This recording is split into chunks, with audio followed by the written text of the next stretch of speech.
Now, she said she teaches adults. Look, I'm a challenge. I might be, they say all of us have rhythm. Look, I might prove that one wrong, so I'm doing the best I can. Guys, the Secret Society of Twisted Storytellers has a global mission to transform and connect humanity through the art of storytelling. Now, we are a 501(c), so you know what that means. Before you leave here, give us some money, because we need your donations to keep doing what we're doing. It's important. You know, ever since I learned about the organization, I used to sit in the crowd just like you guys and hear what they were doing, and I just wanted to be here. Never in a million years did I think that I would be here and part of the board. I'm just elated. It's probably one of the top accomplishments in my life, next to my daughter, who I'm gonna get to in a second, but this is a really top achievement piece. I'm really excited to be here. So again, thank you all for coming this evening.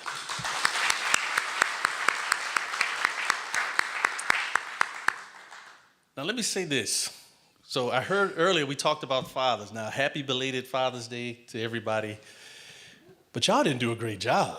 Right. Look, we gotta have some rules about this. Now, I'm gonna establish some rules. We're gonna have like a $500 minimum. We can't go to any chain restaurants. Red Lobster, Waffle House. Like the mothers go to Chateau or something. It's one of one.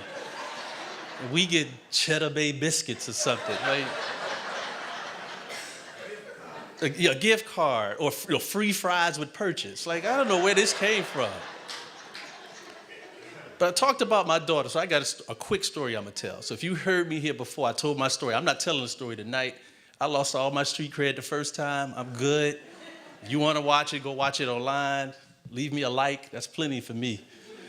So watch this. So my daughter, she lives in Georgia with her mother and her stepfather. And so in February, they have winter break. We decide we're going to go to the mountains.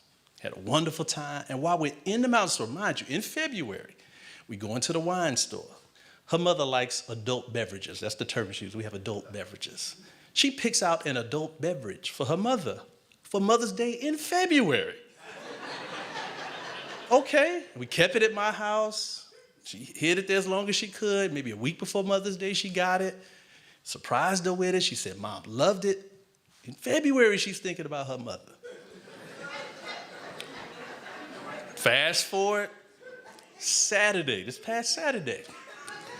I get a text at 11:01 a.m., not even first thing in the morning, Happy Father's Day. I said, okay. She said, you're gonna love your gift. So is it gonna be, am I gonna get it today? It's really great. Okay, am I gonna get it today? It's custom, Dad. Okay, I ain't getting it today. I said, well, baby girl, when did you order it? I was trying from the website, and it was giving me some problems. I said, baby girl, when did you order it? Today.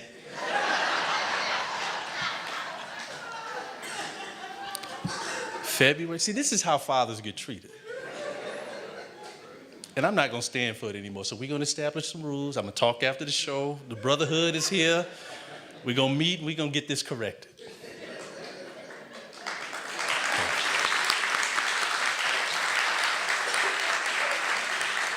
Yeah, I should have left on the side of the road when I had a chance. So when you watch my story, you'll know what that means. But again, thank you guys for coming tonight. So we got a little housekeeping to do first. First of all, we're going to do this in the proper order. Is there anybody here from Gary, Indiana? Yeah, me. I'm from Gary, Indiana. But is there anybody else here from Gary, Indiana? Okay, fine. Anybody here from Detroit? Round of applause. Okay. Who's here from Wayne County? Okay, that died down a bit. All right, okay. Anybody here from Oakland County? Okay, thank you for coming. What about Macomb?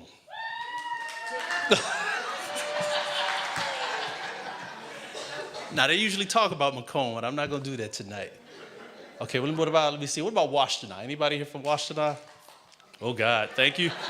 Thank you, ma'am. We'll make sure you get home safely. All right. All right. Okay, anybody here from out of state? You don't raise your hand, clap. Okay, where you guys from? Where's that? Georgia. Okay, Georgia, appreciate it. Okay, I used to live in Georgia. I still have a place there. My daughter and my money is still there, so. Guys, she got a credit card. I gave her a credit card for her 13th birthday. Yeah, y'all pray for me. And I still got my Father's Day gift late. What the hell? Anyway, I'm gonna leave that alone. I got an attitude about it, but I'm getting over it. Anywhere else from out of state? Baltimore. All right, be more. The only memory I have, the only thing I know about the Baltimore is the wire, and we're gonna leave that where it is. Like, I mean you no disrespect, sir. Anybody else from out of state? From Canada. That really doesn't count. Like, Canada kind of, we can drive across the bridge to Canada. So. Okay, it is out of the country, kind of. I got my license plate stolen in Canada. Anywhere else? I heard a few folks in the back. Anywhere else? Georgia. Okay, what part of Georgia? Douglasville. Oh, God. See, I appreciate you. She said Douglasville. See, in Detroit, people say, I'm from Detroit. Where you from? Farmington Hills. They're not the same. So people will say, I'm from Georgia. What part? Atlanta. What part? Douglasville. Douglasville is not Atlanta. So I appreciate you for being honest. Thank you for that. Anybody here celebrate a birthday? Anybody? Okay. How old, sir? 73. Good Lord. Woo. Congratulations. Anybody else? What about you, ma'am? 84. Woo. Okay. Anybody else tonight? Yes. Go ahead. Okay, we're not gonna say how old. You can say four. You can just say. I'm 18 with 40 years experience. Okay. I just learned that one a couple weeks ago. I was at a pastor's anniversary. He said, yeah, this is my 50th anniversary. It was like the 10th time I'm doing it. So, that's a new thing. Okay, well, thank you all for coming. Oh, before I forget, anybody here for the first time tonight? Make some noise. All right. Okay, you guys got to help me. What do we call our first timers? Just heard. So you get another chance to get it right. I can only speak from the man's point of view. I'm not going to do what they usually do, but we got another shot at this, brother. So just take your time. Slow, easy, ask for permission, all that type of stuff. But thank you all for coming. I think you're getting for a special treat tonight. We got the brotherhood in the house. And I'm really excited to be stand here with these men this evening. Usually when we do these stories, we have a mixed crowd, but I always enjoy this one the most because we actually get to hear from the men. A lot of times we hold things in, and it takes a lot for a man to come up here and kind of share his story. I've had my own experience up here, and I cried in front of everybody, lost all my street cred, and then I came back. But so now it's their turn to do the same thing. So we want you to make them feel welcome, feel special, and most importantly, we want you to hear them. When the storyteller comes on stage and shares their experience, it's scary as hell. You don't know these people. You don't know how they're going to react to it, especially for being a man. This is not something that many of us are not raised to do. Some are, some aren't. I know I was not. My dad was a strong, silent type. I didn't see him cry until his mother's funeral.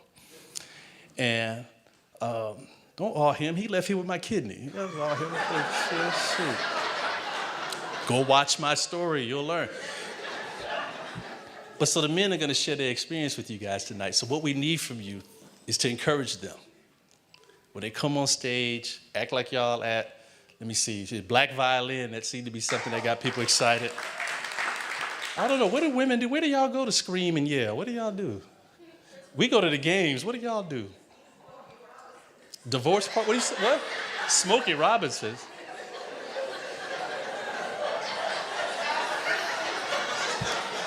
Okay, I'm just going to leave that one alone. Thank you for coming, ma'am. But we want you to have that same energy when the guys come on stage.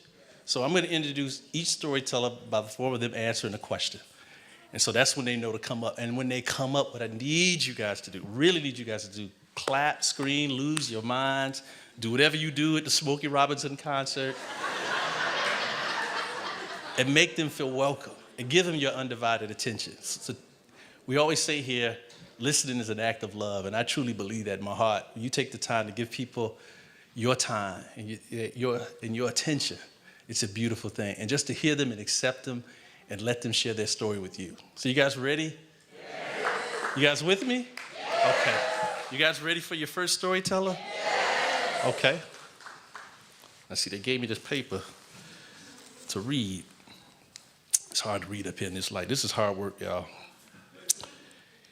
We asked each storyteller to describe their father in one word. And this storyteller said, teacher. So guys, welcome to the stage this evening, Mr. Tyrome Turner.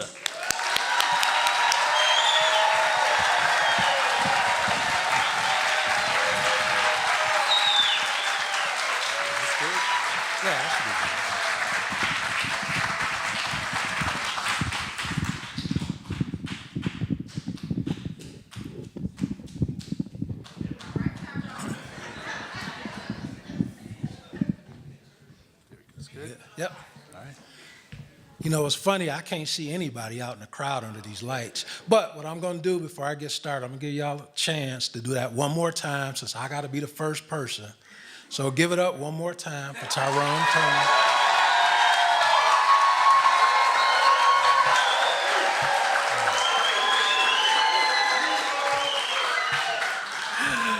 All right, well, thank you. So on June 28th, 1947, in a town called Bastrop, Louisiana, which is about 30 minutes outside of Monroe, about 2.5 hours north of New Orleans, my father and master was born, James Turner Jr. If you asked him who he is, he'd say a father, mountain man, and Marine, probably in that order.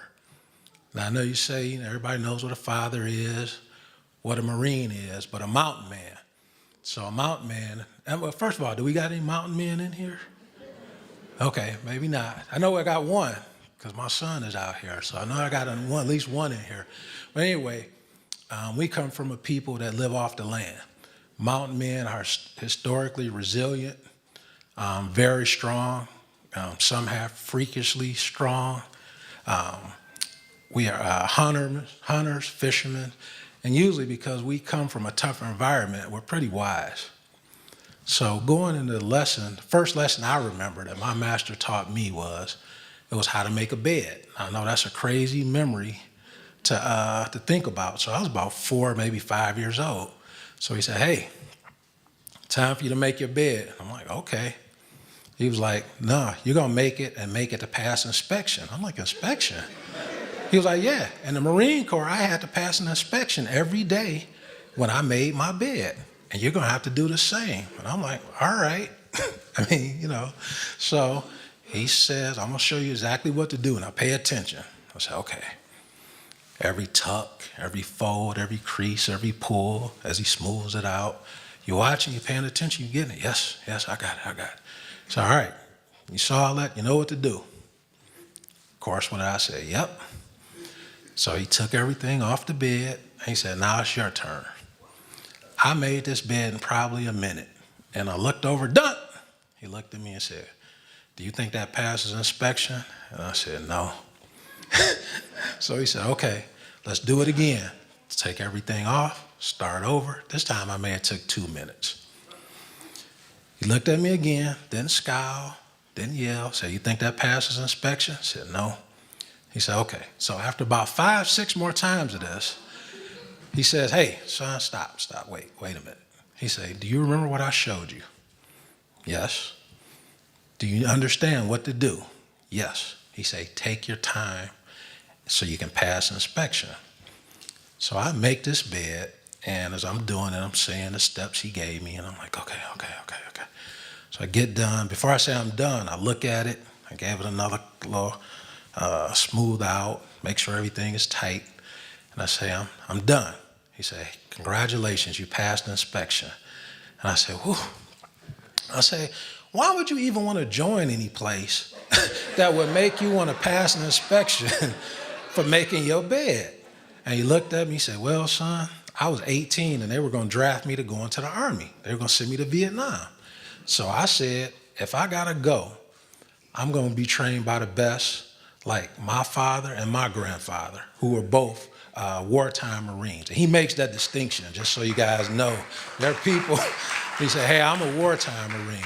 And my father came back a decorated veteran. He actually lost a finger in service to the country, and he was wounded over 15 times from bullets and shrapnel.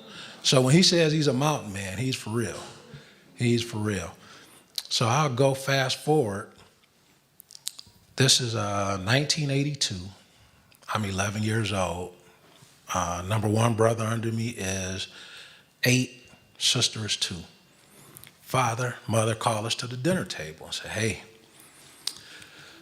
we want to let y'all know we're getting a divorce. I'm like, what? A divorce? I mean, my heart dropped. I mean, as far as I was concerned, we lived like the Cosbys. And I'm like, well, what's going on? And, I'm agitated. My brother is kind of, he's there. My sister, she's 2, so she doesn't know what's going on. So we had this talk about, hey, everybody's still going to be all right, blah, blah, blah. Send us to our rooms. I'm telling my brother, I say, this is crazy. I was like, I'm going back downstairs. So I go back down and say, hey, I want to go, or we go back down. Hey, I want to go with Daddy. Brother says the same thing. They say, hey, we're going to work this out. This is not for us to talk about today. We'll figure it out. It's going to be okay. Send us on back to our room. So fast forward, the good thing is both parents wanted us. So we had to go to court, talk to the judges, talk to the psychiatrists or psychologists. They asked us questions. I don't know how many people have been through this, but they asked us questions. At the end of the day, they said, you know what? Both your parents are fit. And this is the judge telling us this in court. Both your parents are fit. We don't think it's in your best interest to take you away from your mother. That doesn't mean anything with your father. So, and it crushed my old man. It crushed him. We were daddy's kids. Loved and adored our mother, but we were daddy's kids. So dad moves out. It was the most difficult time in my life up to this, and I'm 53, because it wasn't the same. And with my master, I pray everything good happened to me was because of him. I got shoes, the sunshine, whatever it was because of him. That's just how much I adored him, and that's just the way it was. So consequently, this bad thing is happening. And I blamed him. And, in my youth, anger, disillusion, sad, our relationship was strained. Didn't change, it was strained because me blaming him, I asked him questions that I had no business asking. I vented my anger in his direction. Now, to his credit, he never scowled, he never yelled, he never popped me, which he probably could have and should have, but none of that stuff happened.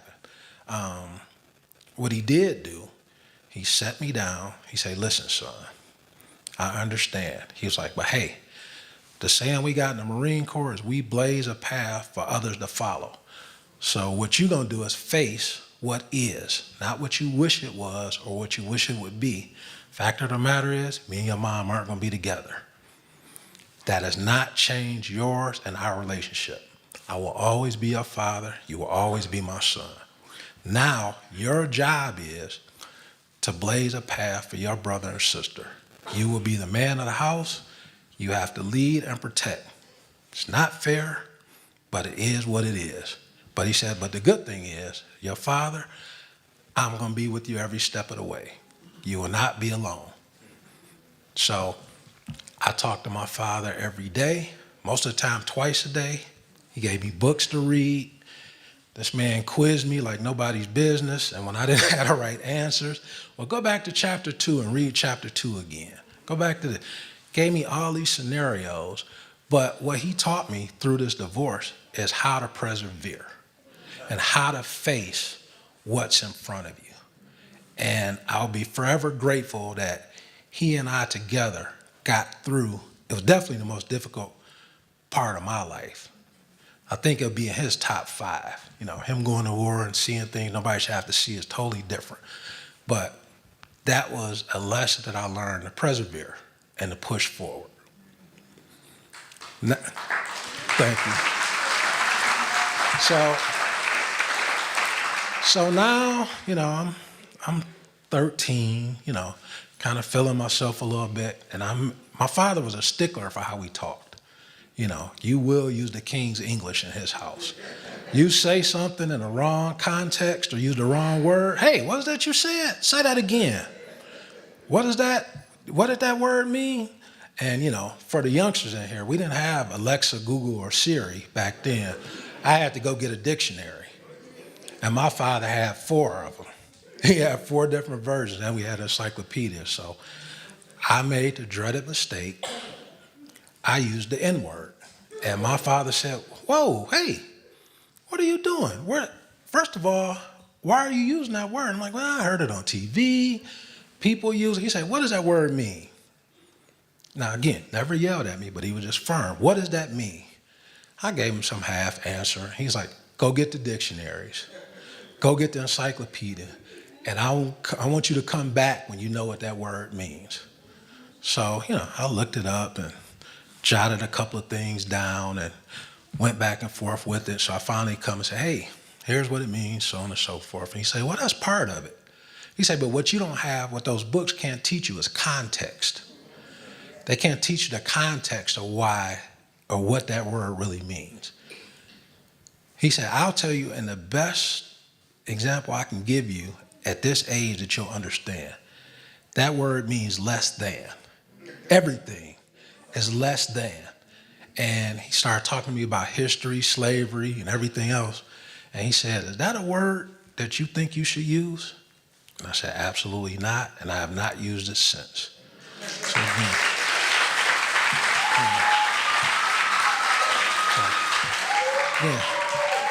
my master is always teaching a lesson. And, you know, some people, my friends used to always ask me, well, why do you call him your master? You know, because I tell them these stories, these interactions.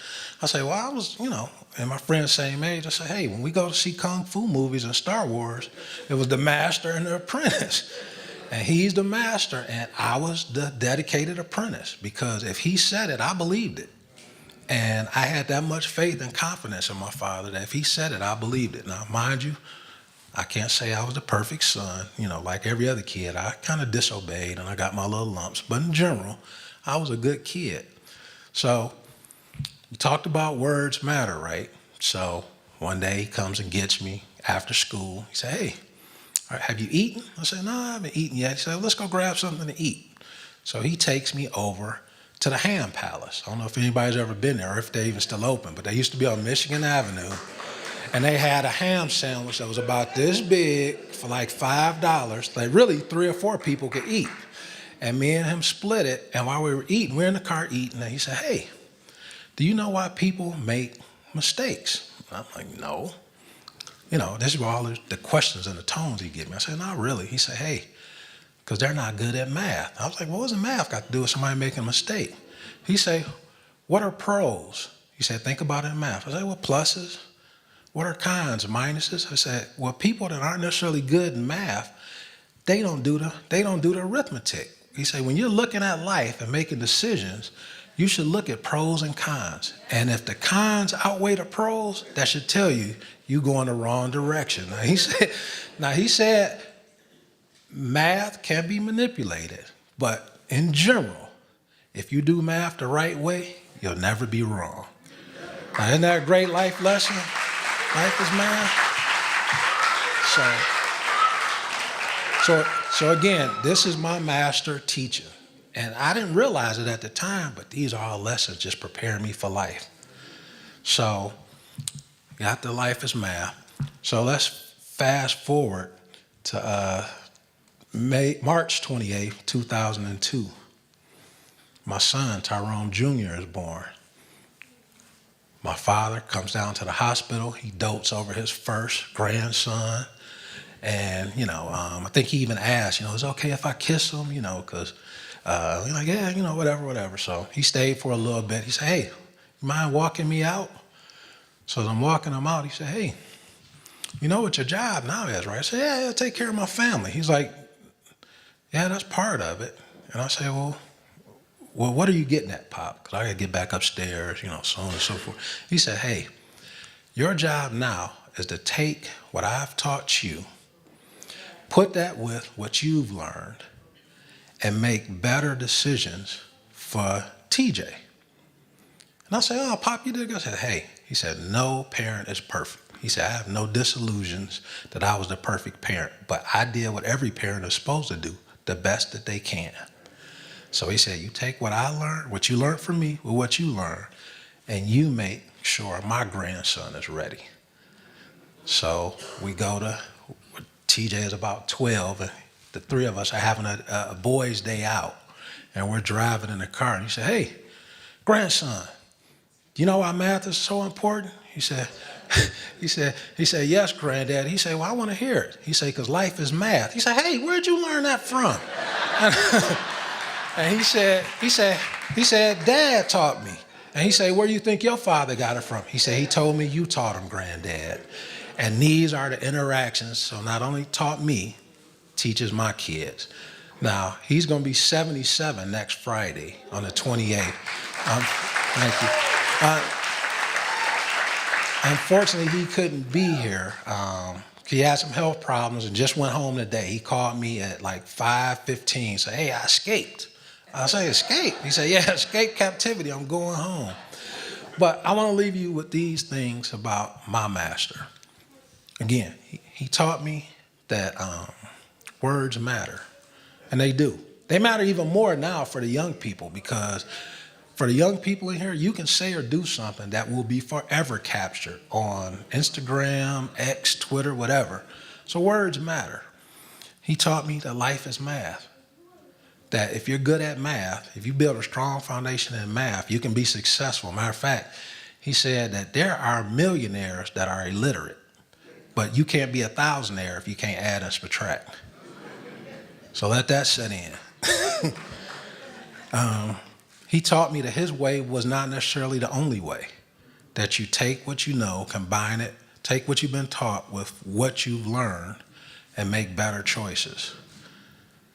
He taught me that it's a father's duty to have a great relationship with their kids. Because again, he's got boys, 3 boys, 1 girl, and he's got relationships with us all. We all talk to him, 3-4 times a week at end.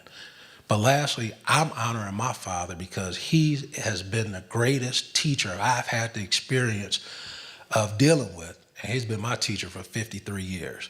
So I love you, Pop. Thank you. He's going to be mad when he sees this because he don't like attention. And I was going to bring him here, and I didn't tell him what it was, but he got sick. So I'm going to watch this with him, and I might get a pinch or a thump. So, but I'll be all right.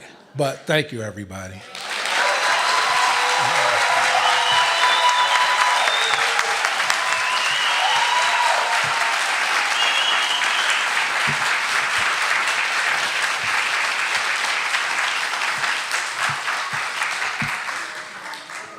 Tyrone, man, that was beautiful, man.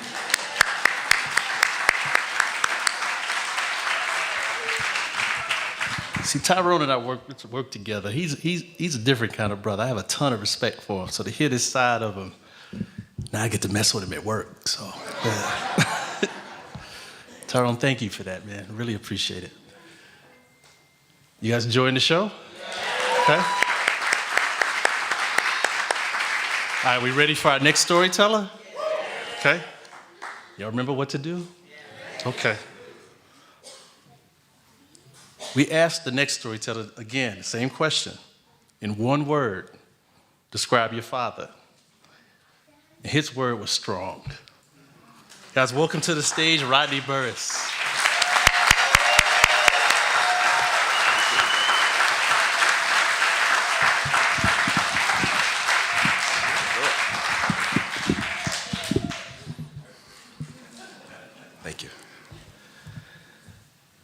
So I was sitting in the truck with him, turned to me. He said, "You weak." I said, "What?" He said, "You weak, man." And that stuck with me. I was about 26 years old. We had a construction company, and we were sitting in a Ford F-150. He always had a big, dirty construction work truck, right? Full of tools and gum and everything else. Sitting in this truck in B-More, Park Heights, and I couldn't shake it. I couldn't shake it. See, that wasn't the first time he said something like that to me. All through my life, he would say something like, "See that? You get that from your mama." I always felt like I had something to prove. I remember being young, getting in fights with little dudes, and in my mind, my dad is over there. And I need him to see. My dad wasn't nowhere around, but still, I'm just doing things in life, right? Just trying to prove to him that I could, that I was strong enough, that I wasn't weak. Scrolling Facebook sometime after, our conversation in the truck, and I saw an advertisement for something called the Savage Race. Now, the Savage Race is a part of these other series of races. Tough Mudder, Spartan Race, it's for crazy people. It's for crazy people. It's miles and miles of running and obstacles, and you're jumping and you're climbing. But these obstacles got barbed wire. It is, well, yeah. So one of the obstacles is something called the crybaby. The crybaby, you got to get on your hands and your knees, and you're crawling on your elbows, right? Because it's real tight. And above you is a tarp, like a blue tarp, but it's full of water. So it's pressing you down into the mud. And every time you move, just imagine you push in and bulge back over here. You push in and it's rough and it's heavy. That's the I don't know if that was the cry. Oh, that's the crybaby because it's blowing a little lightweight tear gas in your face, right? Just not too much. And so in the beginning, right, when you get there, I got there on a Saturday morning. It was 2,000 people there. I was there by myself. It was thousands of people there, but I didn't go with any other group. They said, "Don't come here without other people. You're going to need them," right? But I had something to prove. I need to prove that I wasn't weak, right? So I went out there and I initialed. "You're going to have a lot of fun. Sign your life away right here." I'm like, "Sign it. Sign here. Sign. Another one of the obstacles was something called, I'm forgetting the name of it. But it was little lightweight wires that was hanging down. And there was a little bit of water, and you had to balance across. And the wires were hot. Lightly hot. Light hot. A little bit. And so if you touch them, you touch the water, and then it's just this whole, dynamic of not touching the water, not touching the wire, and you get through. All this other kind of stuff, dumping under cold water and everything. So I was ready because I had something to prove because I wasn't weak. So I'm out there. Eastern Shore of Maryland is muddy, it's cold, it's raining on and off all day, and I'm out there and I'm ready to do it. So I'm running about halfway through, miles and miles in. We get to this one obstacle, and I see these people, and they're supposed to jump from this thing that's about 40 feet up in the air. And it was this big dugout pond pool of dirty, muddy water that they just looked like they dug out and just filled with water, right? I don't know how deep it was. And there's a bunch of people around this ladder, and it goes up the ladder, there's a platform, and then you jump off. And they're waiting, and they're scared, and I'm like, this is easy. I'm like, excuse me. Yeah, excuse me. Go up the ladder. You get to the ladder on the platform, there's a waist-high bar. There's a guy over here that's kind of like keeping guard of things. You go under the bar. Once you're on the other side of that bar, you have to jump. They got more people that's coming up. But them people waiting, they scared. They not coming up here. So I climb right up. I go under the bar. I look down. You ever seen cartoons? You know when they in the ground and then them and they go and they come back and it's used. That happens. That's a real thing. It happens for real. And I knew I made a mistake, so I turned around. The man was like, no. And I'm like, I'm okay, man. Sir, I'm not weak.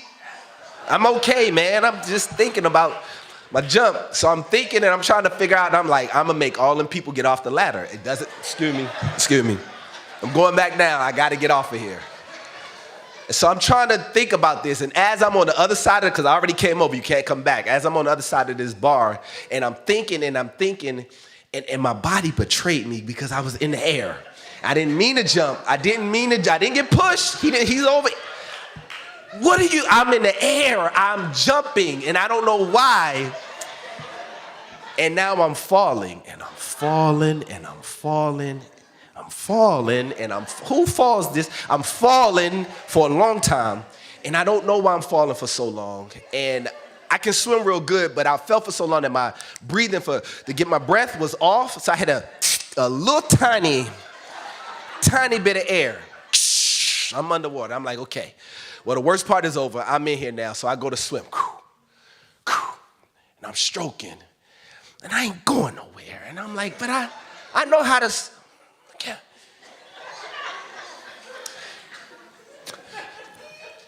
I'm not breaking the surface.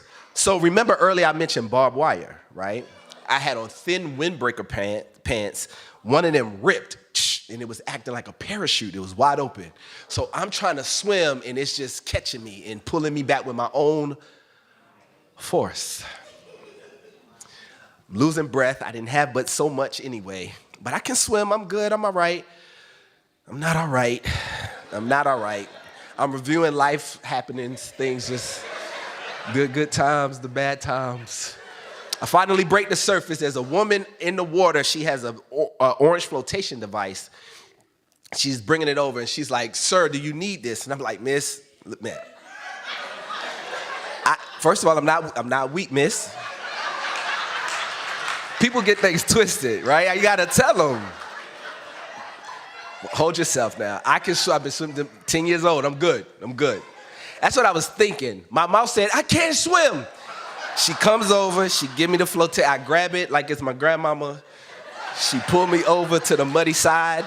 I get out the thing, wipe my face. The man wanted to take my picture. He's like, you got something.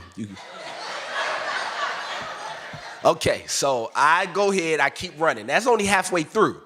Still more obstacles, climbing, jumping, wire stuff, climbing, monkey bar. Now, the monkey bars went up and then down, like up 10 feet and down, like this, right? Crazy stuff. I had a point to prove. So I get now to an obstacle that I thought I wasn't going to do. I thought I could do it, but then I realized I was going to have to hurt myself in order to do it. And if you quit any of the obstacles, you can, but you got to do a punishment quitter exercise.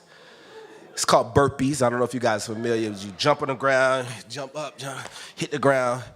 You had to do 30 of them. So I was like, I'm never doing burpees today. I'm going to finish all of this. I had a point to prove because I'm not weak. So I see this ramp. It's a plastic ramp. You got to run up the ramp, some feet. There's a knotted rope. You got to grab the rope, climb up to get over the top, slide down the bottom.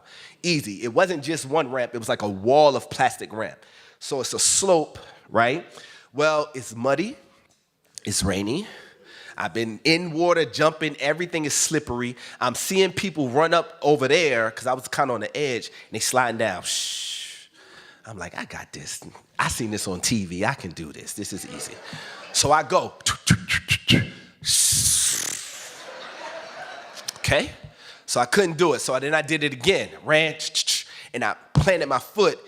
And I realized that my foot slipped because it was wet, and I'm going forward into the wall instead of up to the rope. So I braced myself, right? I'm like, I ain't about to do this.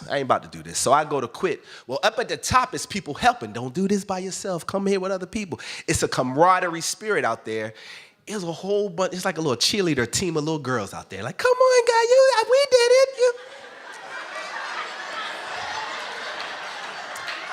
I know ego shouldn't have been here, but ego's why I'm here today. Like, this is why I'm here. I had a point to prove. I'm not weak. I can do this. And so if these little girls could get up, they was muddy. They did the same stuff. I can do this, right? So I was like, I can do this, but I'm gonna hit this. If I run like I know how to run, I ran track. I know how to run. High knees, right? I know how to stay on a horse, right? Put them in front of you. If I do that in these conditions, if I plant my foot to jump, it is going to propel me into this wall. If I brace myself, great, but I won't be able to grab the rope. If I grab the rope, my face is going to hit this plastic hard wall. What y'all don't know is that as a teenager, I was in a basketball incident. I was playing against a cat named Marty. Marty was 6 foot, 6 foot, 6 foot, 6 foot, 6 foot, 6'6". And I was about 14 years old, and Marty jumped up in the air, and he came down, he protected the ball, rearranged my whole top, everything. I had root canals and braces and a whole bunch of stuff, right? So me agreeing to do this and hit this wall was me agreeing to put myself back through that trauma. But I had a point. He wasn't even there. Didn't matter. Didn't matter. So I agreed, I committed to hit this wall. I didn't agree or commit to get up there. I committed, I was like, I'm gonna hit this wall. That's what it is. So I took off. High knees, going. Feet slipping on the beginning, on the little slope.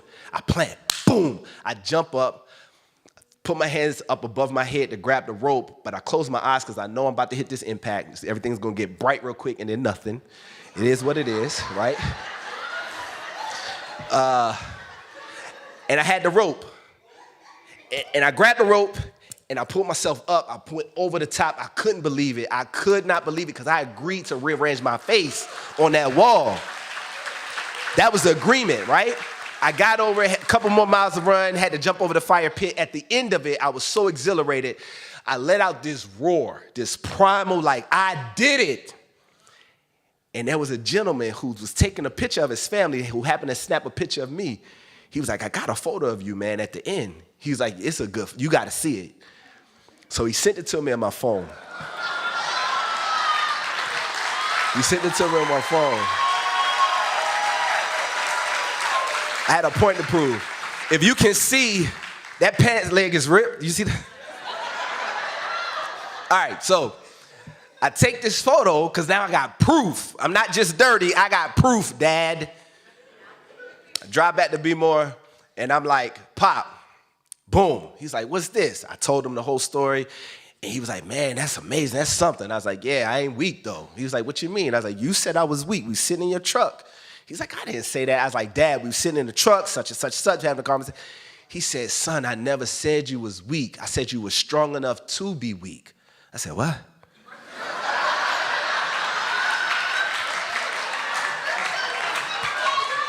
He then proceeded to tell me some story about some storm. Now, part of my childhood was in Florida, right? So we was in Florida. I'm a B-More cat, born in Baltimore, but part of my little stint was in Florida. And so we were down there. He was like, son, you got to think about a hurricane. He was like, in a hurricane, you got a mighty oak tree, standing strong, bristling in the wind, but ain't going nowhere. Strength. He said, you got a palm tree, bending, flopping, everything, dropping dates, all this other kind of stuff. Dates are fruit. Dates are fruit. Dropping dates. So the tree is bending. Some of them will get that. Oh, date. So he was like, the next day after the hurricane, palm tree, all of that whipping and bending and all that. The palm tree over there standing. The oak tree, strong, shiny, is laid on the ground. Because the palm tree understood how to bend, how to give. He said the oak tree only knew how to be strong. It didn't know no other way. He was like, son, my whole life I've been a fighter. He said, my whole life I put hands on people. My whole life I've been in and out of getting locked up. I'm a construction worker. You done helped me start the company. He was like, I only have known how to be strong. And somewhere along the line, you learned how to not only be strong, but be strong enough to be weak. I still didn't like it. Respectfully, I still didn't like it. It was just, I wasn't ready yet. It took me some time to sit with that, right? Because that's some Obi-Wan Kenobi kind of like, my dad not even like a master's degree person, right? He's just, like that. Anyway, I had to sit with that, but I understand that he was trying to give me a compliment.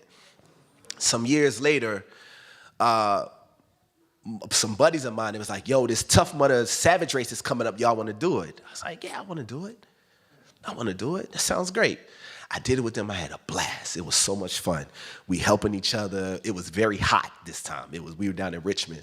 And I just enjoyed the experience. I went back and told him about it. He was like, that's right, man. He's like, that's what I'm talking about. He was like, you got it. It was sinking in. 2 years ago, I'm 42. 2 years ago, when I was about 40 years old, we buried my dad on my birthday. And I remember they called me and they was like, you gotta come identify him. You gotta, these his belongings, you know, sign for everything. And I remember they prepped him for the ceremony. And he looked so peaceful. He looked so calm.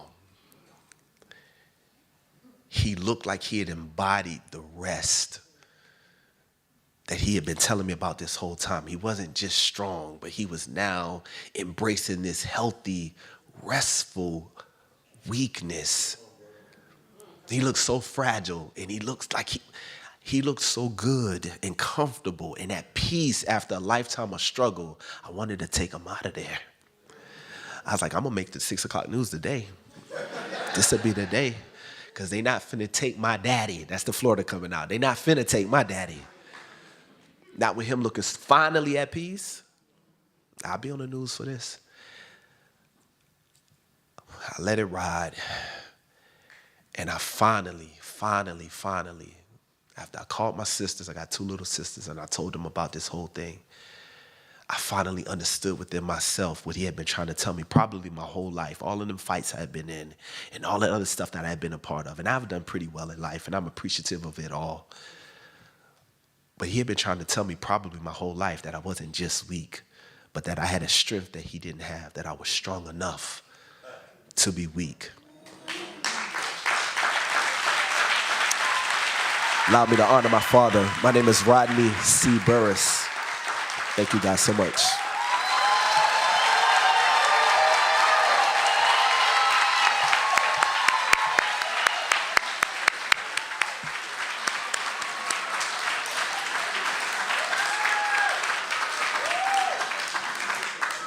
Right, that was beautiful, man. I mean, there's some onions over there in the back, but I'm trying to get those taken care of. I mean, as you were telling your story, and I'm thinking, we the twisted society. Some of this is crazy, man. You're jumping off of stuff, man. Okay, all right. Smokey ain't got nothing on us tonight. So, guys, we're getting ready to go into intermission in just a moment, but I want to bring up a special guest in a I call a member of the Secret Society family. I want us to bring up Monica Scholar. She's going to share a little bit about her organization. Hey guys, how we doing? So some of you may know me as the front of house manager for the Twisted Storytellers, and some of you may know me as a storyteller who's told all my business on this stage. And in telling my story, I have talked about my nonprofit, Remembering Cherubs, where we support parents who have experienced a pregnancy or infant loss. And that was 5 years ago that nonprofit got started. And since that time, I have learned that Black women have the highest rates of maternal death. Black women have the highest rates of infant death. And that's just one aspect of a bigger issue. Black women also have the highest rates of heart disease and diabetes, physical health disparities, and also mental health concerns where we're not getting the proper access or culturally competent care. So y'all know I couldn't just let that ride. So my nonprofit has partnered with United Way for Southeastern Michigan and the Charles Wright Museum. So we're hosting an event called Talk It Out, Walk It Out. It's a walk to raise awareness and break the cycle of health disparities impacting Black women. So I'm going to share our mission video with you. It'll be about 30 seconds. Go ahead, Don.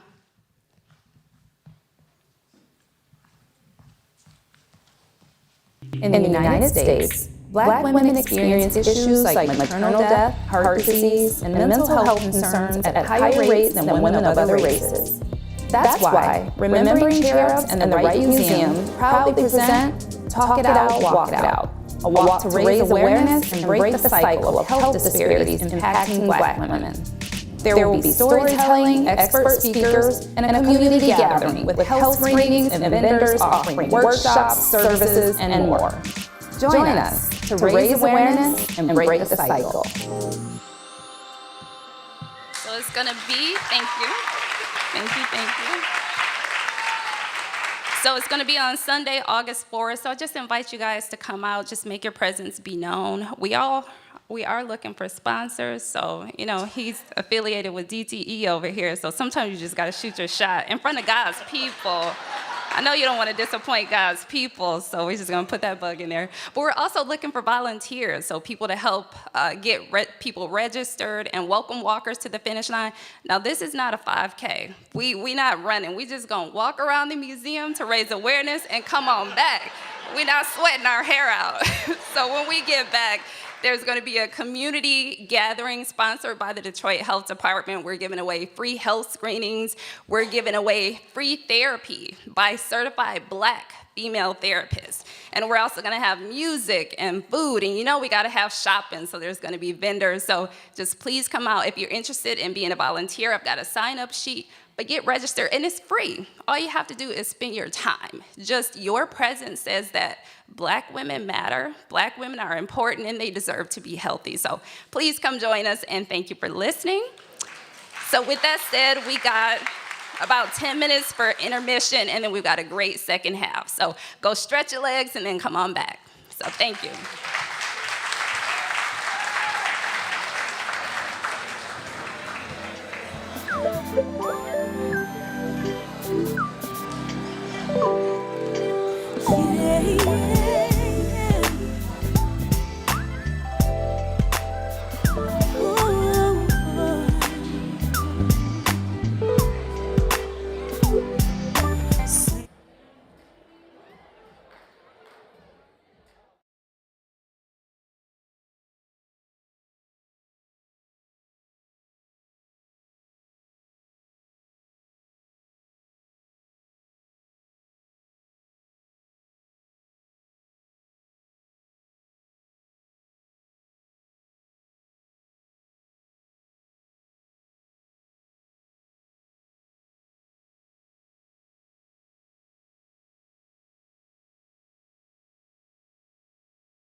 Well, I heard a phone. Point them out.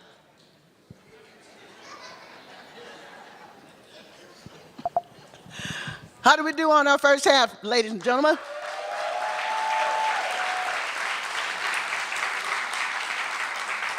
The fathers are outdoing themselves. Great show. Yeah, give it to them one more time. Okay, please. Last minute reminders. Phone. Don't make me jump off this stage. Turn your phones down, put them on vibrate, please. And when you leave, please take your refuse with you. We have receptacles out there for you to throw them away, because I'm getting tired and I don't feel like cleaning up when I leave. Okay? Everybody okay? All right, let's do this.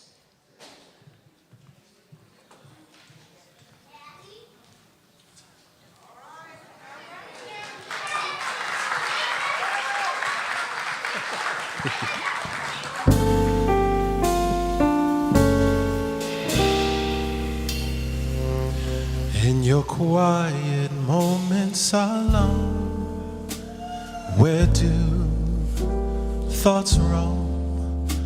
Do you think of where you've been or what you've done, or who you've known or what's been shown? Do you live all over again in your quiet moments alone? How do you feel? Is your life a fairy tale, or is it real?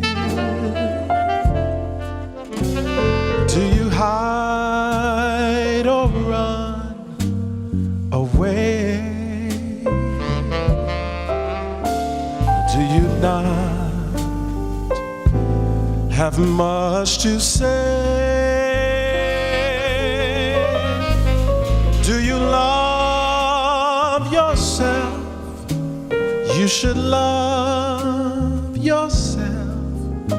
You're perfect as you are. 'Cause today is just the start of who you'll be and where you go. In your quiet moments alone, what do you see? Can you picture future life full and free? In your quiet time you can dream your dreams come true, and it all begins with you.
'Cause today is just the start of who you'll be and where you go. In your quiet moments alone, what do you see? Can you picture future life full and free? In your quiet time you can dream your dreams come true. And it all begins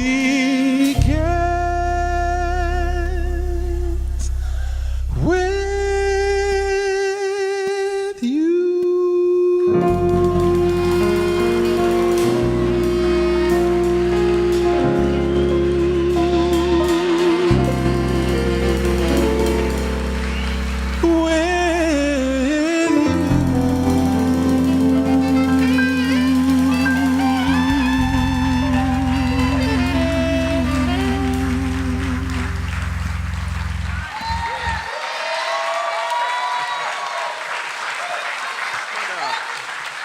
Make some noise with Kenny Watson, y'all.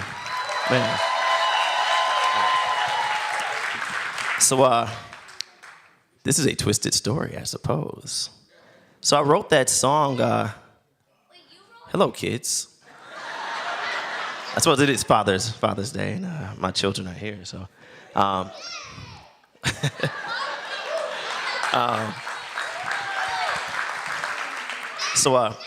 always been a bit of an achiever, and I also adore my father, and I never wanted to let him down. And so I spent my life shooting for the 4.0, shooting for a triple-double, or scoring 3 goals in soccer, or whatever it was, just to try to be perfect. And I did okay. I am DPS. And I went from DPS to an Ivy League university chasing perfect. And I went from Ivy League University to chasing record deals and trying to start the next Facebook. All trying to be perfect, though. And I found myself in 2017 on the floor in my kitchen crying because I couldn't figure out why I wasn't perfect. And then in 2020, after, you figure things out after you cry on the floor a little bit, but and then in 2020, and probably the biggest crisis of my life is one of those really, really, really important relationships that you guys might have after you say I do, was falling apart. And I'm writing this song, and I said, oh my God, I'm not even trying to write this song, but I was literally writing the medicine for my own healing.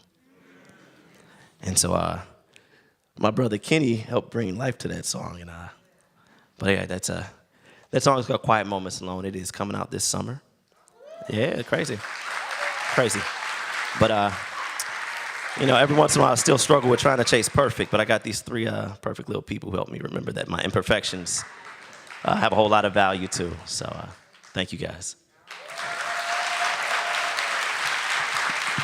Jeffrey Ponders. Kenny Watson. So many of you know I taught at Renaissance High School, and that's where, I think, Jeff, you were in the old building, right? So he studied under the great Willie McAllister. And so, the music room was right by the dance studio. So the musicians and dancers got to know each other very well, and that's where I first encountered Jeff. And then I was at a random party, and here Jeff is playing, and I was like, oh my goodness, Jeff, you have really grown. So Jeff has played with a number of people, Boyz II Men, Keisha Coles, B.B. Winans, Eric Robinson, to name a few. And Mr. Kenny Watson, who we are going to do something together. Where is he? I mean, they're both very, very special. And Kenny has worked with, of course, Jessica Caramore, Michael Ellison, to name a few. So let's once again thank Jeff Ponders, Kenny Watson.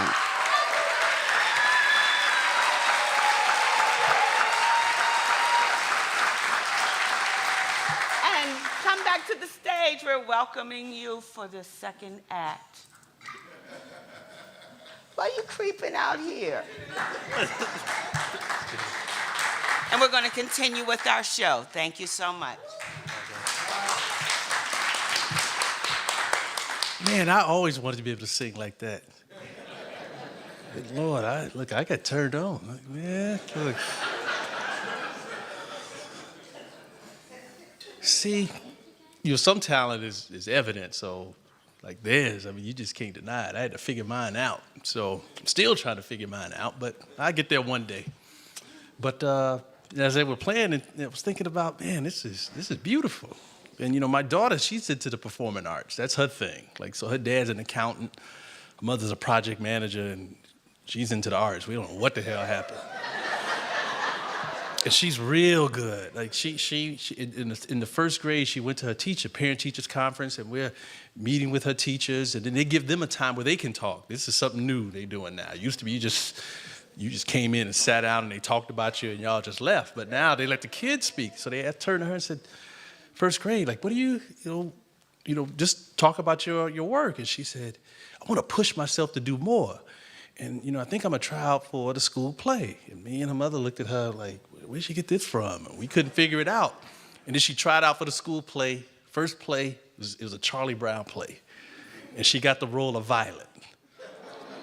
Now, I don't know why we couldn't be Lucy, but, that's my thing. Like, why we can't be Lucy? Why Violet? Nobody knows who Violet is. But she got the role. She did a wonderful job. And then in the next year, she actually got the lead. And she was in The Little Mermaid. So she was Ariel. She's actually the first black mermaid. And she's been doing it ever since. And so just wanted to shout her out. But, but as I was out there during the intermission, this is funny. Somebody said, everybody say you look like Taye Diggs? And while I appreciate that, so one day my daughter, we have an Ebony magazine on the counter. And she walks by, she points to it. So let me back up a second. The fathers will remember this. First time your child runs up to you and just says, Daddy. Like, you'll never forget that moment. When I would pick my daughter up from school, they would drop what they were doing. She would come running. It's like, that's my dad. Like, hell yeah, that's your dad. But this day, she walks by the magazines, Taye Diggs on the cover. She walks to the magazine, points to it, and says, Dad. I was like, wait a minute. Wait a minute now, hold on. Lost your damn mind. Like, Daddy is damn Taye Diggs. But anyway, I appreciate the compliment. Thank you. At least she didn't say Smokey. All right. You guys ready for your next storyteller? Okay, remember, we introduced each storyteller with a question. In one word, describe your father. His word was irreplaceable. Guys, welcome to the stage, Derrick Davis.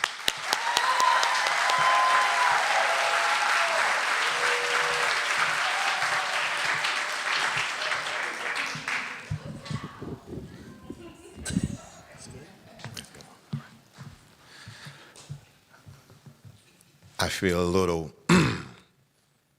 not slighted, but I feel a little set up. I got caught after Eric Benet and the saxophonist to tell my story. But it's okay, because God is good, and all the time.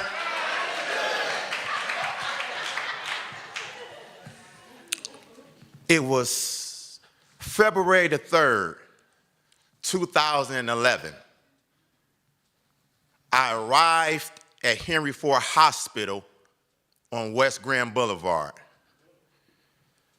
As I go into the hospital and head for the elevators, and head to the floor to go in my dad's room where he is clinging to life, his last minutes of it. And I'm in the room and I'm staring at my father, and he's looking up at me like he has so much to say. But he's so weak and he's so frail, he can't say anything. Here it is. My father was over 6 feet tall and almost 300-some pounds, but because of his health and declining health, he's laying in the bed frail, not more than 150 pounds. And he's looking at me like he want to say something. I know my dad. I know he want to say something. I wish I knew what he wanted to say. And then he died. Surrounded by my siblings, my nieces and nephews, we're all in a room, and there's not a dry eye. All you see is tears. All you feel is confusion, frustration, and heartache. So as I exit the hospital room to walk back to my car, it easily, undoubtedly, was the most painful, toughest, longest walk I have ever taken. And as I get to my vehicle and get inside the car, I don't know what to do. Do I stay? Do I just drive away and don't come back? Do I drive off the Belle Isle Bridge? I am confused, hurt, and lost. But as I'm sitting in my car, my mind starts to reflect on the life of my dad. And when I was 8 years old, my parents got a divorce. I was confused. I didn't understand. I thought it was because of me. And I remember my dad telling my mom, "You can have anything you want. I just want my son." She agreed. Now, I prefer and was so happy to be with my father. It was no other man I know in this life that make me feel like he feel. And so at 10 years old, I'll never forget, we went to Don Massey Cadillac on Woodward. And he said, "Pick out whatever car you want." I can't drive, but I said, okay. It was a gold Cadillac right on the showroom floor. Now, what attracted to me was the color of the Cadillac. It was gold. And where it was sitting at, I said, I don't know how we're going to get this, but this the one right here. He said, "You sure?" I said, "Yes, sir." Went to the salesman, let the salesman know. They agreed on the price, and we got that gold Cadillac.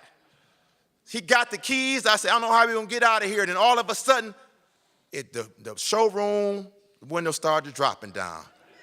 I said, oh.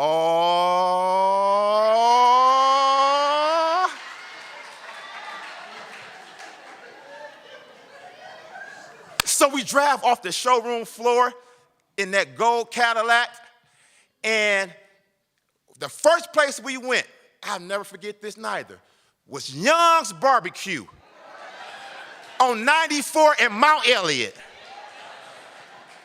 And as we going to Young's Barbecue, my daddy looked at me, he said, "Son, we gonna be all right." I said, "I know." We going to Young's Barbecue, get a slab of ribs with extra sauce and some fries.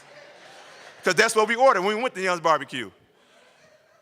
So he said, "No, son, all you need is Jesus and a job." I'm confused, I'm 10.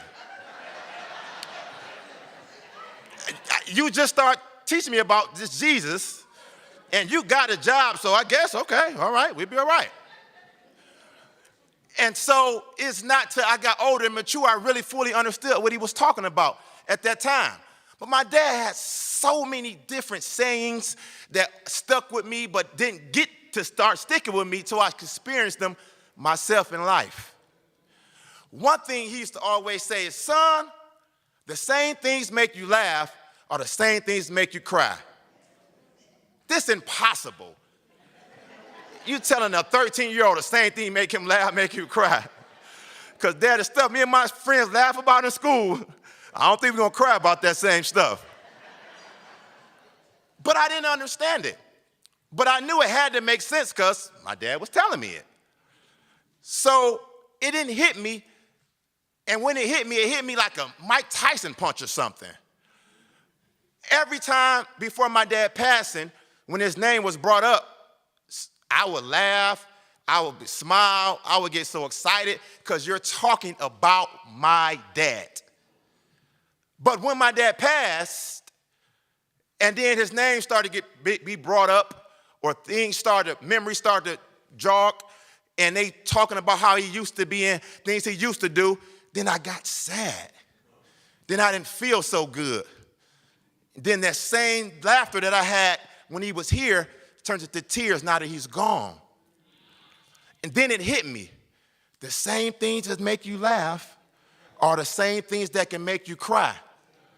I said, that's what my dad used to always tell me. Then he had another saying, right? He used to say, son, you know what? Being broke ain't so bad. It's just so damn inconvenient.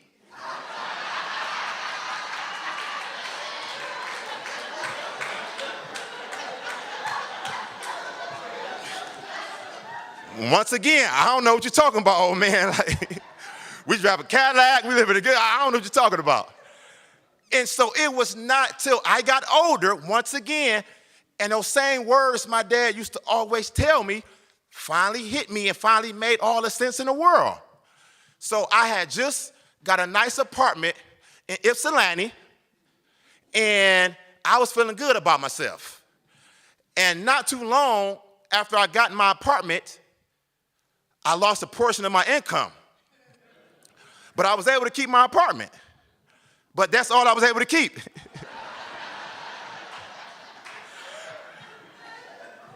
And I turned into a ramen noodle guru. I ate ramen noodles for a month straight. I ate them blackened, broiled, grilled, fried, boiled, microwave, whatever, and however they can be made, I made them. But then it hit me. I said, that's what my daddy was talking about. Being broke, it ain't so bad. I still got a place to stay, but it's just so damn inconvenient. So I called my daddy. I said, Daddy, I see what you're talking about. He said, what you talking about? I said, you talking about that being broke and inconvenient? Oh, yeah. Oh, so what happened, huh? I said, well, nothing really happened. I just been eating ramen noodles for the last month. He said, why you been eating ramen noodles for the last month? And I explained to him what happened. He said, well, that makes no sense. Why you just didn't call me? I said, well, Dad, I got it figured out. He said, that ain't what I asked you. And with some more explicit, because he was good at using those other words, the ones not in the Bible. And I said, Dad, he said, well, come over today. I'm cooking. You don't got to tell me twice. So I gets over to my daddy's, and he makes his famous meatloaf and potatoes. Oh, my God. I'm talking about the ones that make you want to slap your mama, how my dad used to make the meatloaf. He just put the tomato paste right over it, and she slices potatoes so fine and so perfectly, and they put them all in the same pan so all the juices and, whoo.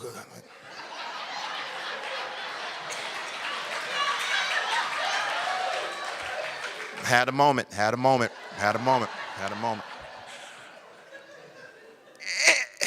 And so when I get to my dad's house, he made the meatloaf, and the meatloaf got ready, and I ate that meatloaf, and he said, take something with you. I said, you don't got to tell me twice. And so I went to bag the stuff up. He said, hold on before you go. You don't have to eat no ramen noodles for a month, son. I said, well, Dad? He said, no, Daddy, nothing. He said, you my boy, and then he rubbed me on the face. I was grown by this time, mind you, but he said, you my boy. I said, okay, all right, so I won't do that no more. He said, yeah, don't, because that's just crazy to me. And so I left my dad's house that day, and I have never ate another ramen noodle since that day.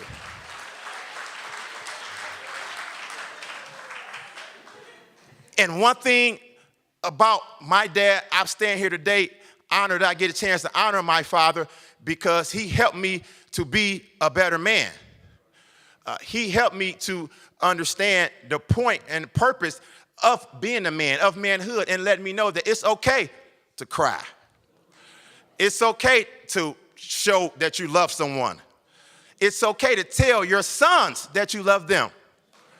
And it's okay to not only you should always be a man, but stand up like a man.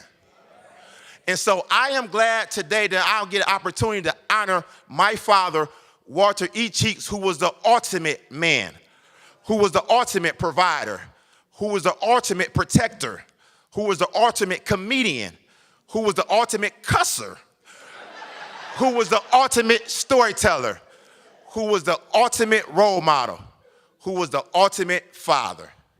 Thank you.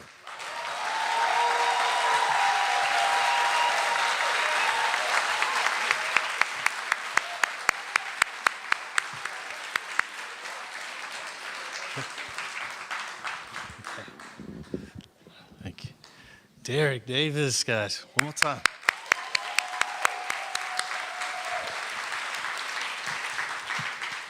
Made me think your dad could cook. My dad didn't have that superpower. And him and my mother got into an argument one day, and she said she ain't cooking. And then he decided to cook. He set the fire alarm off. He scorched the stove. I thought we were gonna die that day. Good Lord. Either learn to cook or be nice to your wife, one of the two. Thank you for that, Derrick. Guys, I forgot one thing. During the intermission, there was some artist work that was being shown, and so I just want to shout out Javante Brown. Her work was being shown during the intermission. It was beautiful. So she's here in the audience. So I will. There she is. All right, Javante. That's all you get. It's about the men. All right, come on. All right, we got our last storyteller coming up tonight, and it's not Smokey Robinson. Okay, I'm stopped. That was my last one. Well, maybe one more. You guys ready for your last storyteller? Guys, have the brothers shown out tonight? Yeah, absolutely.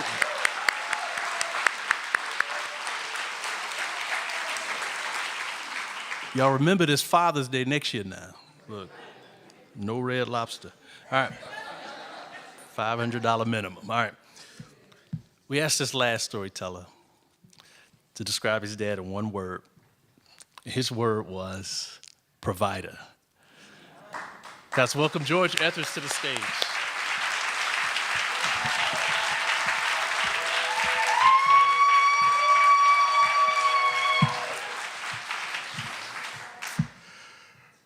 It's Sunday, June 20th, 2021.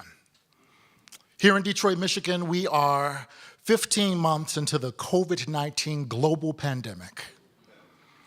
We had recently memorialized my wife's grandmother and grandfather, both having passed from COVID. On this particular Sunday, I'm sitting in the living room of my childhood home just 3 miles down the road from where we are now, and I've got 2 video cameras set up on tripods and softbox lights and portable microphones, all trained on my dad, a man who had survived open heart surgery and had recently been diagnosed with Parkinson's disease and has now contracted COVID twice. You see, I am determined to capture my dad's life story while there's still time and the clock is ticking. With everything prepped and set to go, I asked the first question, all right, Dad, what's your name? He didn't hear me.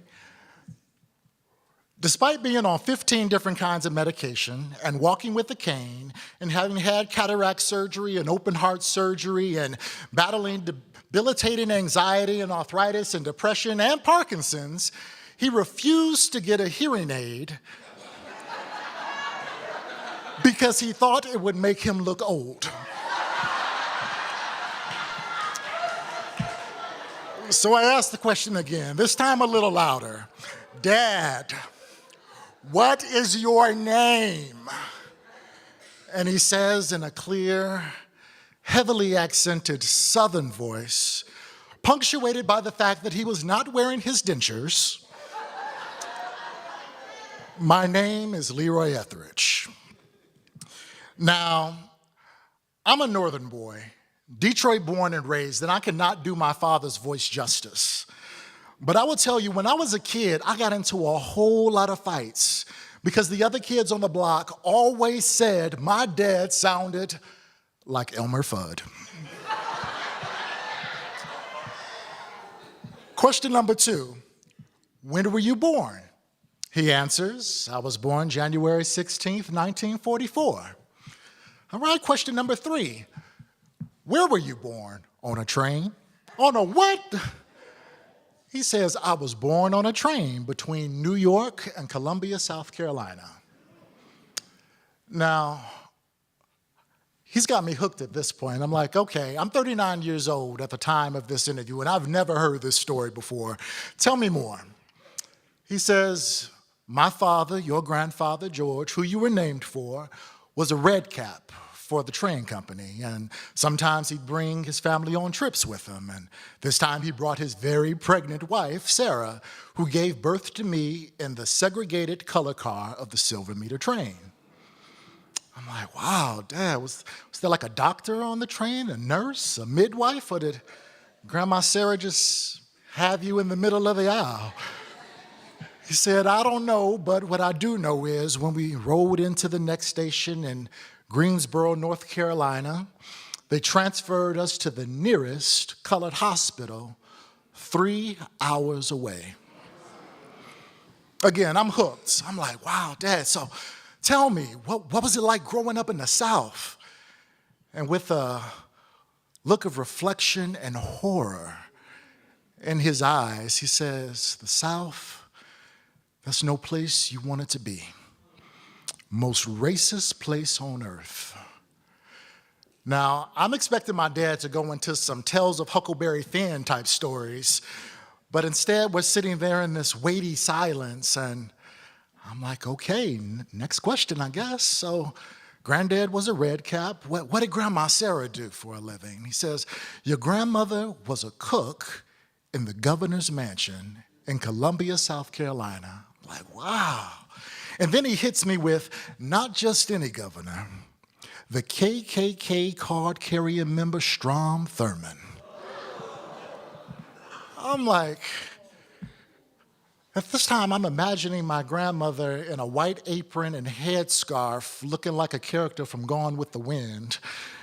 But then my daddy hits me with this story. He says, I remember when I was a boy, me and your uncles were standing in line waiting to have dinner at the governor's mansion.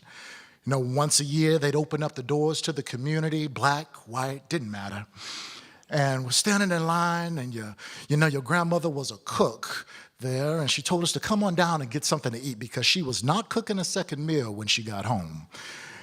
And we're in line for 2-3 hours, and these drunken white boys come by, and they're trying to force us to the back of the line. They're grabbing us and they're pulling us. And, the governor, he was out there and he was shaking hands, and he saw what was happening to Miss Sarah's boys. That's what they called us, Miss Sarah's boys.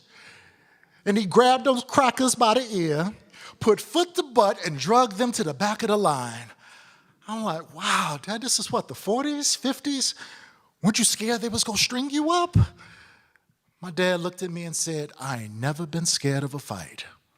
And what's right is right. When I worked in Washington, D.C. for the United States Senate, I had the opportunity of meeting Senator Thurmond. He had to be 93 years old at the time. And I shared this story with him, and he looked at me like he didn't know what the hell I was talking about. But he remembered my grandmother, Sarah, and he remembered her cooking. Now, you gotta understand, trying to get these stories about my dad growing up in the South was like pulling teeth. But before I could ask my next question, he says, I'll never forget one Easter Sunday, April 6, 1958. I was 14 years old, and me and my brothers were walking home from church wearing our Sunday's best, and there was a huge crowd of folks crossing Main Street, and there were these two white cops. And some knuckleheaded fool in the crowd yelled out, "Fuck the police!" And everybody stopped and looking around, and the police zeroed in on me. I don't know if it was because I was the biggest one in the crowd, 14 years old, nearly 6 feet tall, lean, pure muscle, but with their billy clubs in hand, they forced me into a nearby alley, and they beat me. I see tears welling up in my dad's eyes, and me, I got a lump in my throat, and my mouth's gone dry, and then he says the most astonishing thing. He says, somehow, some way, crawling on my hands and knees, being beaten and kicked and called nigger, I managed to grab hold of a metal garbage can lid. And that is the only thing that saved my life. And you know, they had the nerve to arrest me for assaulting a police officer and disturbing the peace.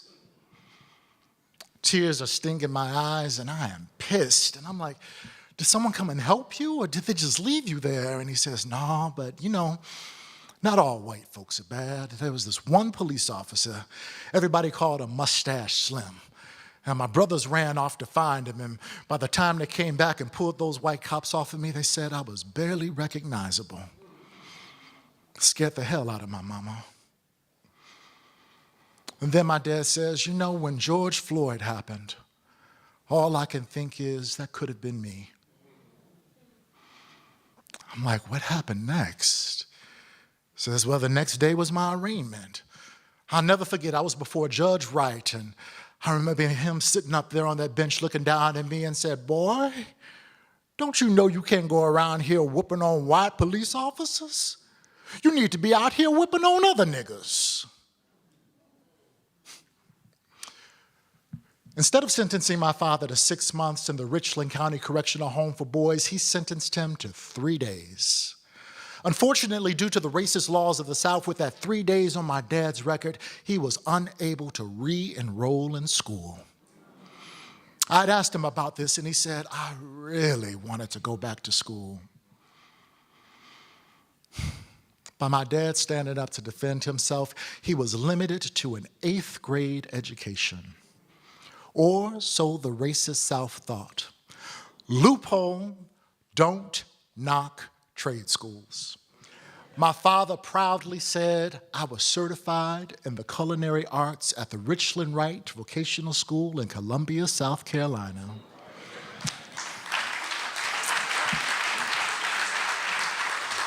Now, this was a revelation to me because growing up, all my dad did was cook. You know that one house on the block when you're out playing with your friends and you can smell when it's dinner time? Yeah, that was our house. Everybody wanted an invitation to dinner, and my dad, he kept an open door policy. Hell, kids I didn't even like came over for dinner. So at this point of the interview, I'm like, okay, you've been beaten, you've been locked up, you've been kicked out of school, so you're done with the South, right? My dad says, yeah, at the age of 17 in 1962, right before my 18th birthday, I moved to Detroit, Michigan.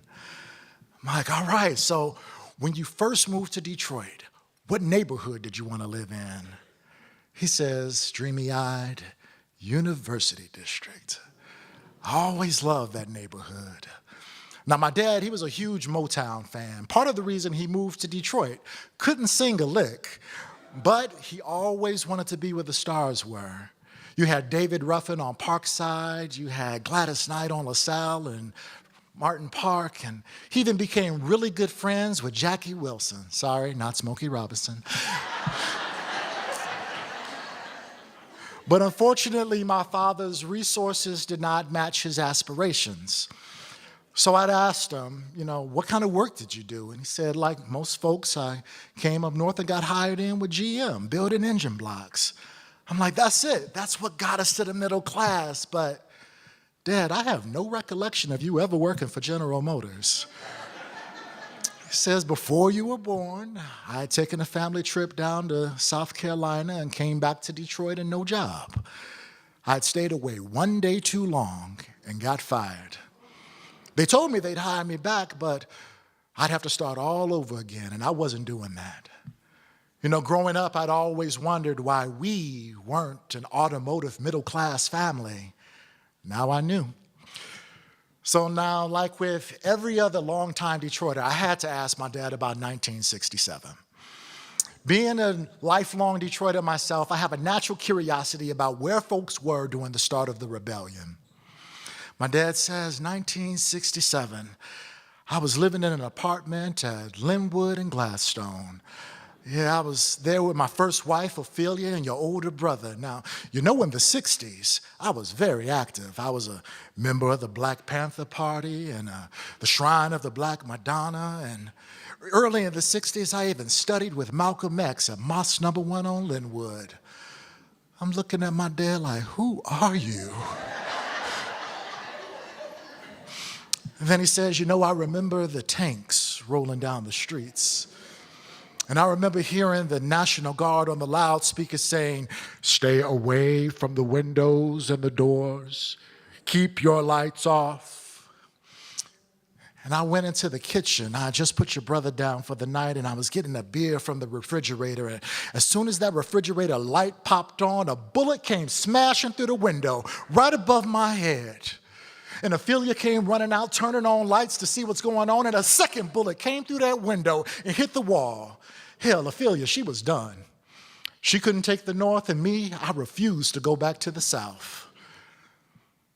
My father goes on to tell me that he did not know at the time that Ophelia was pregnant with my sister, who coincidentally, like my father, was born on a train. No, I'm just messing with you.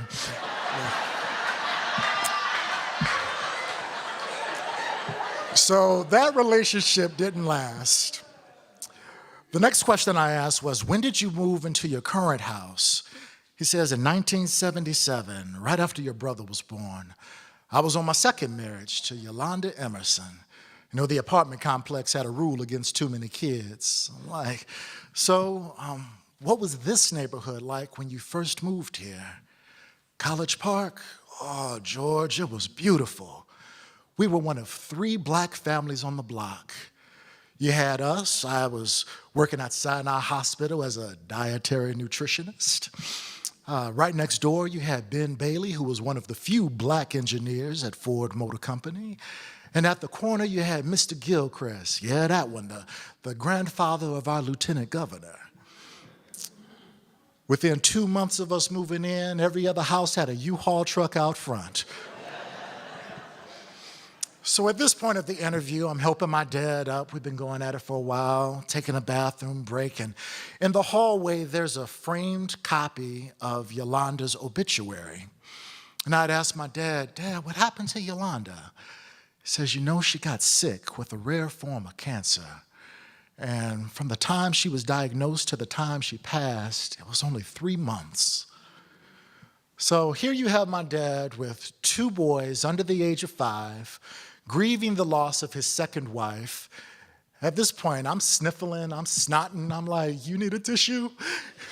He's like, no, I'm good. He smiles and he nods. And I'm like, okay, so when did you meet my mom, Brenda? He says about a year after Yolanda passed, through a mutual friend. You know, we went out to the bar, and your mama, she don't drink. And she asked me to, if we went on a second date, I had to take her to church. And your brothers hearing this said, church, and they thought churches, and said, bring us back some chicken and fries. So obviously, things worked out. My younger brother and I are children number 5 and 6.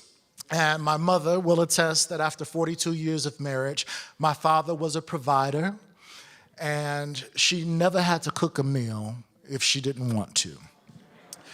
Now, my father would always say that the kitchen is where he felt most at home. From the time that he was 9 years old, standing on a Pepsi-Cola crate flipping hamburgers in a sandwich shop in the middle of a train station in Columbia, South Carolina, until the time we had to force him to stop cooking because he damn near burnt down the house one night while cooking in his sleep. Watch those medications. Cooking has always been a defining characteristic. My youngest son, 6 years old, said recently to my wife, "Dad cooks for us because that's how he shows us he loves us."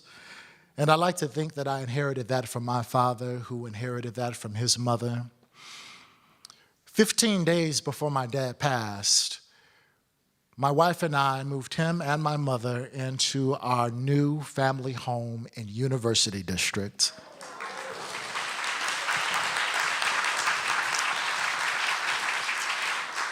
My father passed on April 3rd of 2022 at the age of 77. And in his words, it was a good day. He woke up early that morning, he got himself dressed and ate breakfast and made the 70-mile drive to Swartz Creek, Michigan, where my mother pastors a small church. The clock was ticking. Later that day, my wife and I did some grocery shopping, and she ensured that we bought all of the ingredients for my dad's favorite meals, at least the ones that I was willing to cook, because I ain't cooking no damn chitlins.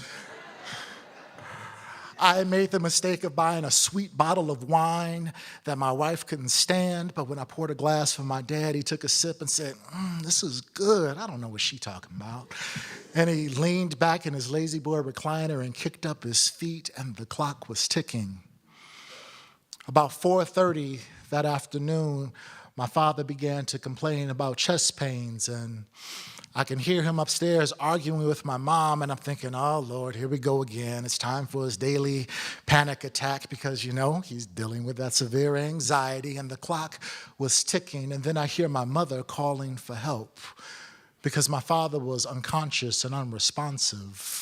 And the clock was ticking, and I'm rushing to the room, and I'm yelling for my wife to call 911. Where's my phone? I can't find my damn phone. And the clock was ticking. And I'm guessing that my father's defibrillator kicked in because he was conscious, but he was dazed and confused, and we hear the sirens wailing, and he looks at me and says, "Is that for me?" And I say, "Yeah, Dad, that's for you. Welcome to your new neighborhood." And the clock was ticking. The clock stopped at 7:16 p.m. that day. I've always loved the quote, "Time is the most valuable thing a man can spend." That last 15 days under the same roof with my children was one of the most precious gifts my father could have provided. To this day, we keep a seat for him at the table. And when I go home tonight, after I leave this stage, I'm going to cook. Thank you.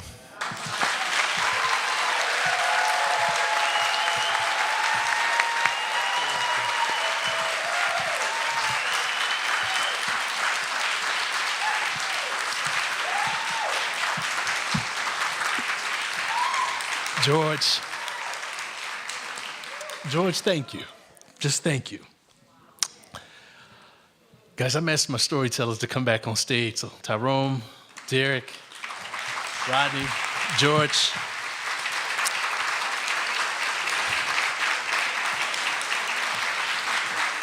Guys, we're at the end of our show tonight. And I think the title of the story was Honor Thy Father, and I think we did that tonight.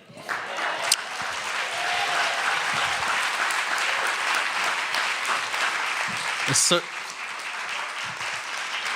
so I'm going to start where I started by saying thank you. Thank you for hearing us. Thank you for listening. And thank you for spending the evening with us. Now we're going to take a little bit of hiatus. We're coming back in September for our next show. It's called Trippin'. God help us. So hopefully we'll see everybody back. The next time you come back, bring somebody else with you. Okay? Can you do that for me?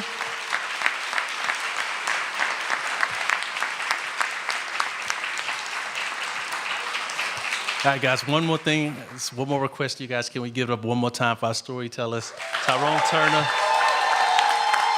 Derrick Davis, Rodney Burris, George Etheridge.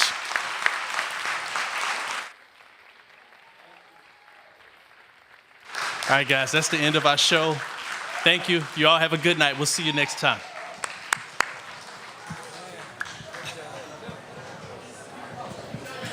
Yeah, we got to take Now, the title cut. Go ahead and move this out of the way. Album.